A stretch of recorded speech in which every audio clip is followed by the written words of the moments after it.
Papier hier. Zoek nou nog eens wat. Fruit nou. Ik heb zo'n honger. Papier hier. En vooruit nou jongens.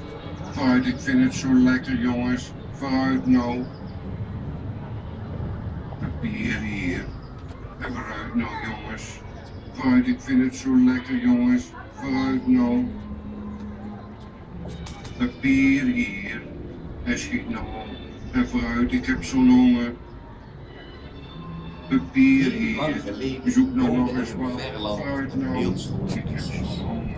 Ze was zo mooi en lief, dat vele mensen haar handreiken. Maar haar stiefmoeder was een boze moeder, die erg gierig was en steeds maar rijker wilde worden. Daarom moest iedere mens, voor zijn toestemming tot het huwelijk kon geven, eerst iets heel moeilijks doen. En als hij dat niet kon, dan zakte de beul zijn hoofd